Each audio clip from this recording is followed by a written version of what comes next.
Since the war in Ukraine kicked off, there's been people on both sides arguing that Russia has been winning this entire time, and others that since the first bomb fell, the Ukraine has been winning. Personally, I try to stay away from that conversation just because I don't think it really matters. I mean, if we look at a historical example in World War II, Germany was undoubtedly winning that war from the day it kicked off in 1939 until it started to lose. And that point could be a number of dates. Maybe it was June of 1944 when D-Day kicked off the Normandy landings in France. Maybe it was February of 1943 when the Soviet Union emerged victorious at Stalingrad. I've heard some say that it was when the United States entered in 1941. I think that's a bit of a stretch because the battlefield didn't drastically shift. But anyways, you get the point. Oftentimes in war, you can take one snapshot in time and make a determination that one side either is or is not winning, but that doesn't necessarily translate to how the war is going to play out. That said, Lucas Weber put out a good piece that I think is worth diving into. I agree with some parts, disagree with others, but his premise is that as of today, March 14, 2023, Russia is winning the war in Ukraine. Now, I've been down this road before, so I know that anything that is even the slightest bit critical of one side or the other in this war is pretty quickly labeled propaganda. I like Lucas Weber. I think he does some really good work. He's a co-founder of the Militant Wire, that, according to their website, is a media company focused on providing independent analysis of militant activity and armed conflict around the world.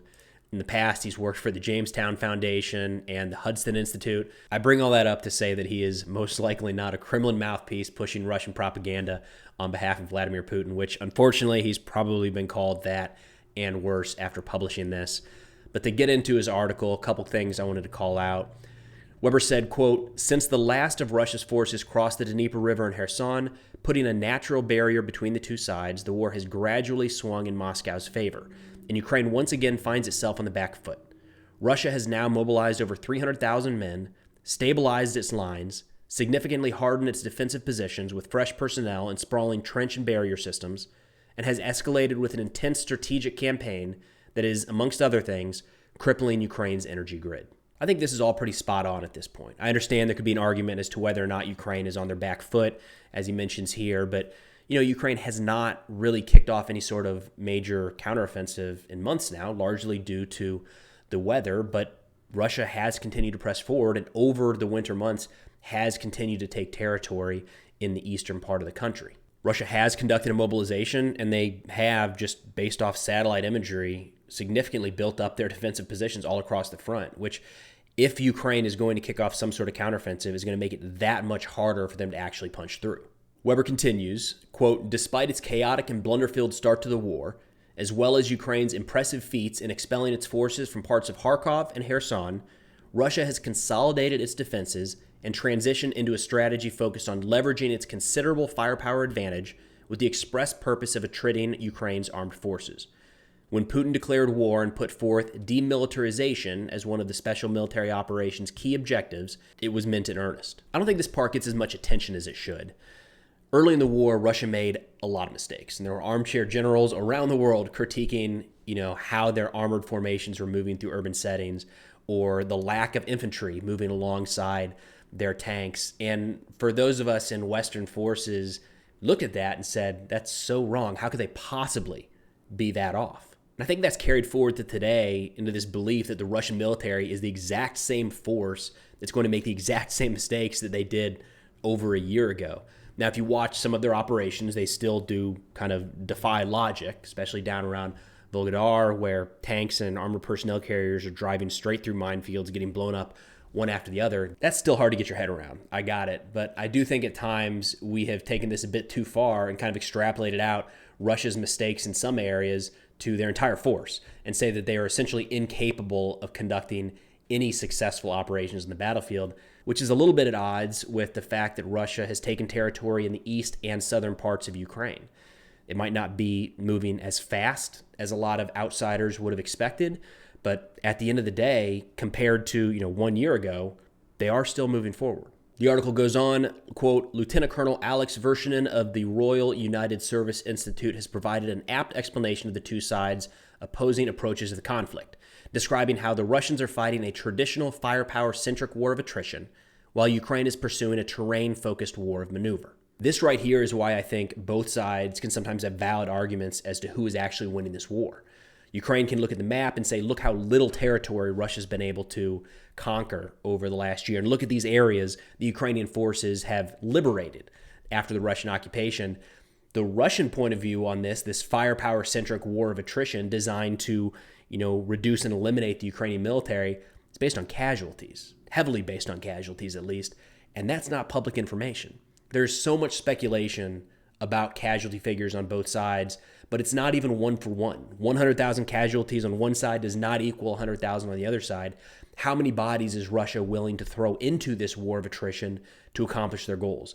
It's unknowns, unknowns, and unknowns. Now, Weber does have a few pieces here that I disagree with. He says, quote, Russia has a strong military-industrial base, a much larger population than its adversary, a bigger military professional and reserve pool to draw upon for future mobilizations, the ability to consistently launch missile and drone strikes from inside and outside of its lands, a still functioning economy, and is geographically wrapped around Ukraine, allowing for ease of logistical routes and lines of communication. A couple things I would argue here. First, on the population front, yes, Russia does have a much larger population, but in terms of the demographics of who would actually be sent to fight this war, it ends up being a little bit closer. So Russia is most likely going to send males, say between the ages of 18 and 35, maybe 40. In Ukraine, you got to widen that out a little bit. Ukraine has older and younger people joining their ranks and a lot more women than Russia does at this point. So yes, Russia does have a larger population, but when you narrow it down to who is actually going to be involved in this war, those numbers do get a little bit closer. Then in terms of a Russian advantage being that they're geographically wrapped around Ukraine, I would say that Ukraine actually has that advantage. It is much, much easier and faster for Ukraine to move forces from, the southern part of the country to the northern portion than it is for Russia to do the same. Taking Russian troops from Crimea and moving them all the way around to Belarus takes substantially longer than just moving them directly across the country. Moving on, Weber talks about how this is an existential war for Russia, but not exactly for the United States or the West. He says, quote, but in this particular arena, the balance of resolve favors Russia as it is fighting in its own backyard a war seen as existential. Russian motives in commencing the invasion have been widely mischaracterized by the Western press and politicians alike. Moreover, like them or loathe them, the issue of Russia's conception of her vital interests have just been disregarded, and that's analytically asinine. I agree with everything he said there, and honestly, I think they're very, very important points. This is not an existential war for the United States. I put out a video yesterday talking about how the war in Ukraine is not even like a top 10 or 15 issue for voters going to the polls in the 2024 U.S. presidential election. It's far from existential. People aren't even thinking about it in terms of your average everyday American. Of course, most in Ukraine are thinking about this every day, and many people in Russia are thinking about this every day. And then this part about how we've generally disregarded Russia's interests, I think is going to be a big lesson learned coming out of this conflict. That doesn't mean that you have to agree with or facilitate everything Russia says or does, but from my perspective at least, we've been very quick to just brush everything aside and say that's nonsense. Whatever Russia puts out is garbage, it's fake, it's made up, and that we create this bubble then where we don't understand why they're taking the actions they are. Weber continues on with that, talking about the expansion of NATO and how that's been viewed inside of Russia, saying, quote, Western intelligence, non-governmental organizations, and military activities, such as the arming and training of Ukrainian forces that are interoperable with NATO and geared specifically for fighting Russia, had increasingly fueled Kremlin anxieties. It has been argued that Moscow has nothing to fear from this, and that a Western-oriented Ukraine, partnered with a benign United States, poses no threat. But realism meant hearing what Russia actually feared, and not what we told them they ought to. I want to be clear at this point that Russia made the decision to invade Ukraine, not NATO. And if they wanted to end the war today, Russia could by withdrawing troops from Ukraine. But I think Weber brings up a good point here, how this little act of NATO expanding to the east and U.S. forces training Ukrainian forces could be viewed so differently. But I think he puts it well, not in that it forced Putin's hand and that it forced the invasion of Ukraine, not by a long shot, but he said, quote, increasingly fueled Kremlin anxieties. And I think that's something worth taking forward to any country that we have disagreements with, whether it's Russia or China, North Korea, Iran, or anyone else. If we don't have an idea of where that country is coming from and how they are perceiving our actions, it leaves a gap. It leaves a blind spot to where they can take action we're not necessarily ready for. Last little piece here, and I tend to disagree, but we'll get into it. Weber says, quote, "The U.S.-led West understands that the war's momentum is increasingly shifting in Russia's favor and has moved with urgent haste to ramp up weapons, armor, and equipment provisions to Ukrainian forces. However, the new packages only account for a small fraction of what Russia has already destroyed." For starters, that first sentence about how the war's momentum is shifting in Russia's favor, I think that's speculation. Now, Weber is very, very smart and has a lot of incredible resources and has been very focused on the war in Ukraine, but I don't know that I would take that piece there as absolute fact. And in terms of the equipment piece, I just don't think it's apples to apples. How do you compare an old Ukrainian BM-21 that was destroyed in the first month of the war to a U.S. HIMARS that's now been operational for 6 or 7 months? And if we look at tanks, talked about this in a recent video, Ukraine has lost an estimated 500 so far in this war. There's around 130 coming from the West over the next couple months.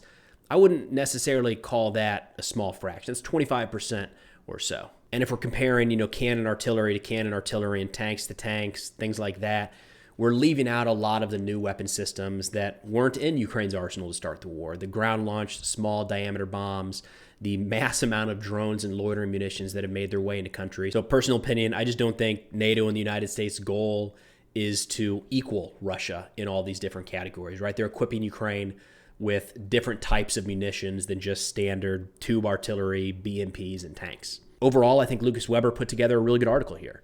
It's definitely worth the read and brings up some points that are worth talking about. So let me know what you think, but that'll do it for now. We'll see y'all next time.